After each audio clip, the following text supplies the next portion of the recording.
Damavand's just had somehow become that symbol of my childhood dreams.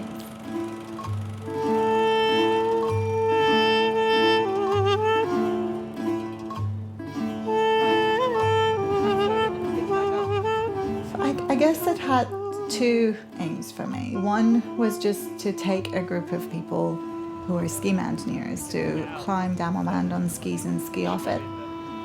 But a secondary objective for me is for me to climb this mountain, a kind of childhood dream of mine.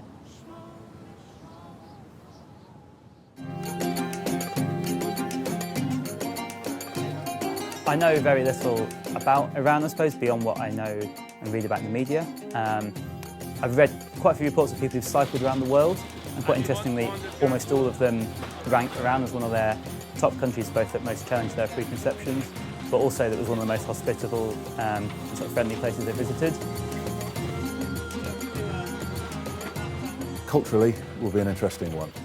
Family and friends ask you if you've lost your marbles. Going to Iran. Many colleagues at work trying to talk me out of it. Yeah, absolutely fascinated with Tehran, to be honest. Just absolutely fascinating. Really humble people, really rich culture, very kind of saturated atmosphere as well. It's really hit us in terms of what it is to be in this country.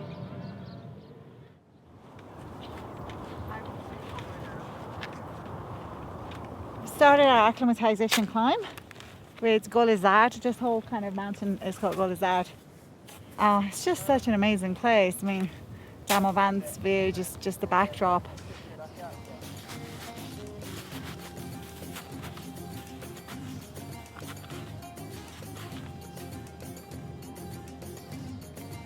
It's just so hot.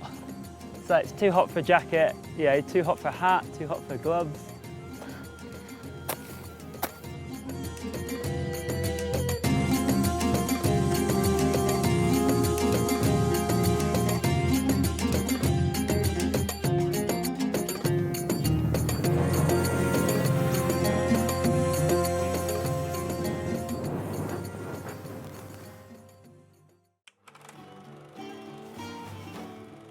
I grew up in a little town called Kaj, which is just outside Tehran, right by the foot of a almost 3,000 meter mountain. And pretty early on, my dad started taking me up those mountains.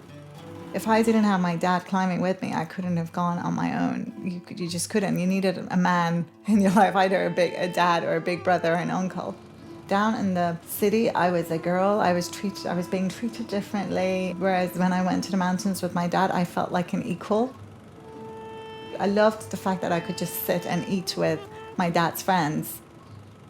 When I was in the city, I had to wear a scarf, I had to wear a uniform. On the mountain, I had no one around me. I often could let my scarf fall, could feel the wind in my hair, I could shout, I could scream, I could run. It was just the best feeling.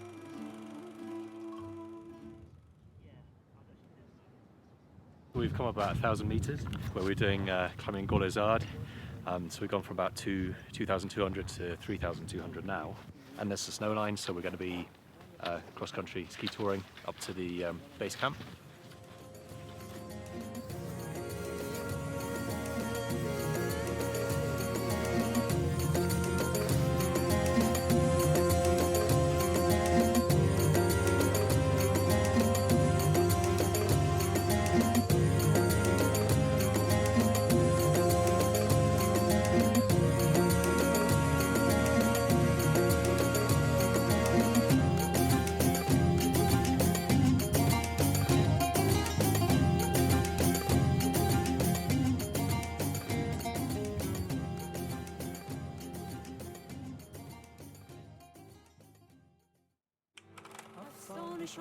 All I thought about was doing more, going higher.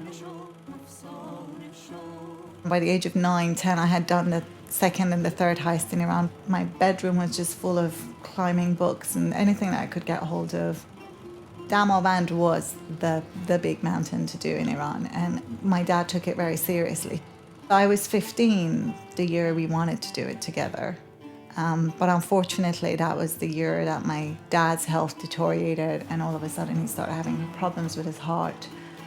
That's when everything stopped. The dream of doing Damavand ended there for me.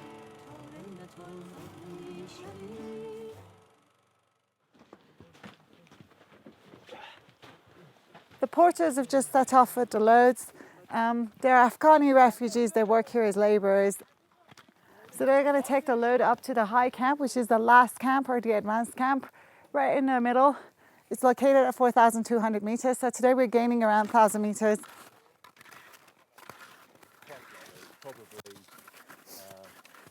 Just a regular mom of 2 young boys. Shall I close it?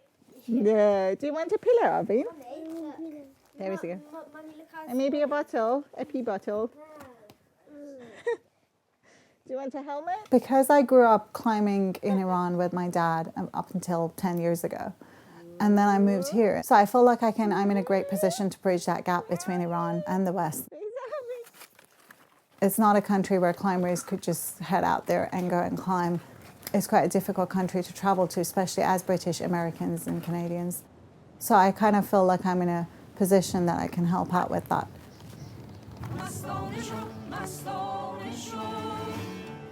Damavand's just had somehow become that symbol of my childhood dreams, and the fact that I always saw it from Tehran and I always dreamt of doing it.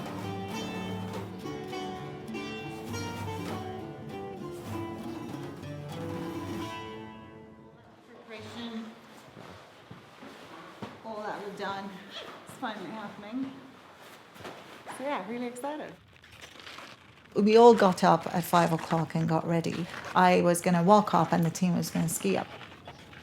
For most of the way we could see each other. I was on the ridge and they were on the snowfields. Good job, guys.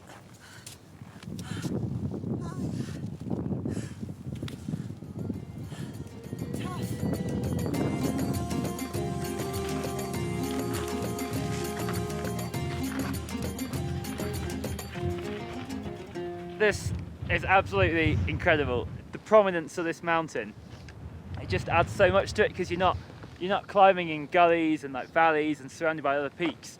You're just looking straight down to the valley at the bottom. Absolutely incredible. What a what a view, what a terrain, what a just place to be of isolation, and the fact that we know we're the only people up here this day.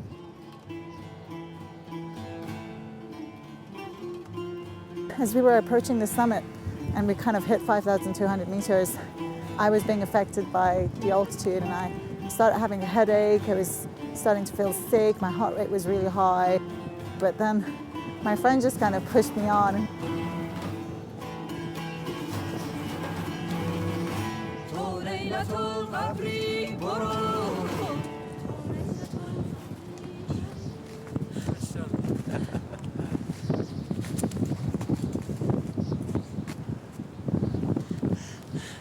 How are you?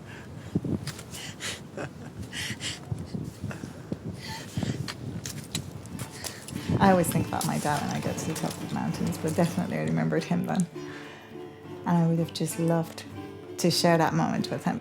He always made a huge fuss about summiting. He would make us all hold hands and then reach the summit together. You know, he would give the biggest bear hug on the summit and get the tea out. And he had this whole routine, which I really miss.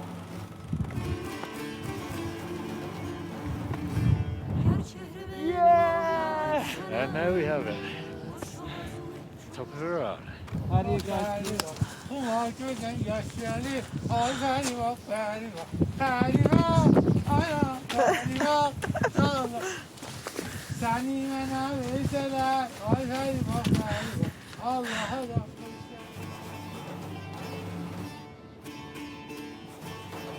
As an Iranian woman, I really hope that the Iranian women enjoy a bit more freedom in Iran. And also, I just hope the climbing gets more accessible for everyone in Iran, and especially for girls. And women hopefully really feel equal to men on the mountain, at least to some degree. And at least dream equally. چهره بنماید سرم خوش رو از او چنان بر زلفان شاید سنم روشان شو روشان شو روشان شو روشان شو